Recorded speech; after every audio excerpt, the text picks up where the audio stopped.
કૃષ્ણ રસમય છે. રસ એટલે લિક્વિડ, એને જેવામાં ઢાળો એવામાં ઢળી જાય. કૃષ્ણ જે હૃદયમાં જાય એ હૃદયમાં એવો બની જાય. બાળક જ્યારે સેવા કરે તો એની માટે બેબી કૃષ્ણ છે. એક યુવાન જ્યારે સેવા કરે ત્યારે કૃષ્ણ એક સખા છે. એક સ્ત્રી પુરુષ ભાવથી, પતિ ભાવથી સેવા કરશે ઠાકોરજીની તો એના પતિ પણ બની જાય છે. પ્રિયતમના ભાવથી કૃષ્ણની કોઈ સેવા કરે તો એ પ્રિયતમ જેવા રસમાં ઢળી જાય છે. કૃષ્ણ એ રસ છે. જે જેવા ભાવથી કનૈયાને જોવે અમારો કનૈયો એવો બની જાય. હું નથી કહેતો, એવું મારું ભાગવતજી કહે છે. ભાગવતજીની એક કથા છે સજ્જનો.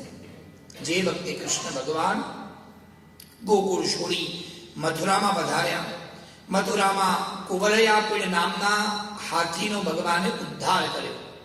મલ્લ, ચાણું અને મુષ્ટિકની સાથે ભગવાન યુદ્ધ કરી એમનો પણ ઉદ્ધાર કર્યો.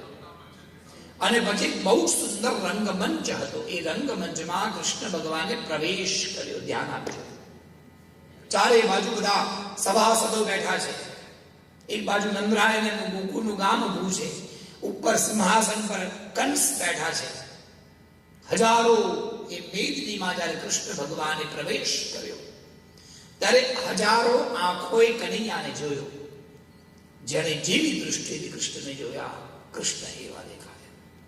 મલ્લાનામ અશ્વનેન્દ્રણામ નટવરઃ સ્ત્રીણામ સ્મરો મૂર્તિમાન. મલ્લાનામ, મલ્લુ ભાતા સૌથી પહેલા એમણે કનૈયાને જોયો તો લાગ્યું, વાહ, આપણી જોડે યુદ્ધ કરનાર બહુ મોટો એક મલ્લ આવ્યો છે.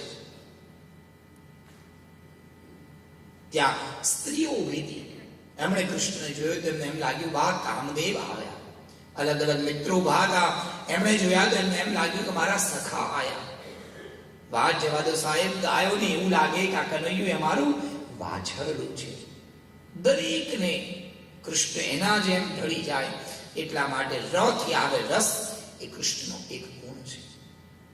અને બહુ જ મોટો ગુણ કૃષ્ણનો એ છે રાસ. રાસ લીલા એ કૃષ્ણની બહુ મોટી લીલા છે. રાસ લીલાને સમજવા માટે શુદ્ધ ભાવ જોઈએ. રાસ એટલે રમવા વાળો રાસ નહીં.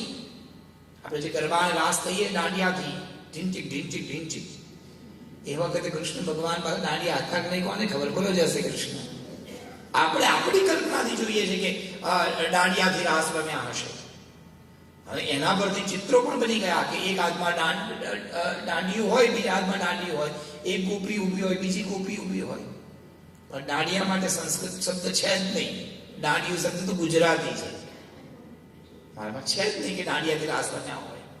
કૃષ્ણ રાસ રમ્યા એ છે. કૃષ્ણનો રાસ કંઈક અલગ છે.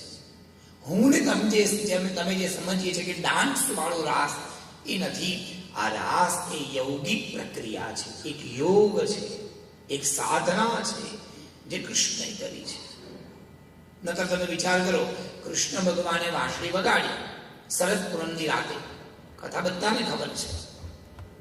તો વિચાર એવું કેવું થયું કે કૃષ્ણ ભગવાને શરદ પૂનમે રાત્રે વાંસળી વગાડી તો ખાલી ગોપીઓને સંભળાય, એનો પતિ ઘેર હતો એ ના સંભળાય. બોલો, એવું કેવી રીતના બને? હું કથા કરું ને આ અડધાન સંભળાય અને અડધાન ન સંભળાય, અથવા તો બે જણા બેઠા હોય એ બંને સંભળાય, એમની વચ્ચે એક જણ બેઠો હોય એને ન સંભળાય. હા, એમ કાન બરાબર ના ચાલતા હોય ના સંભળાય. પણ એવું તો હતું નહીં ગોકુળમાં. એક વગાડેલી વાંસળી કોકને સંભળાય, કોકને ન સંભળાય. એવું કેમ? એટલે વિચાર કરજો. હું ને તમે સમજીએ છીએ એ રાસ નથી. આ રાસ કંઈક અલગ છે.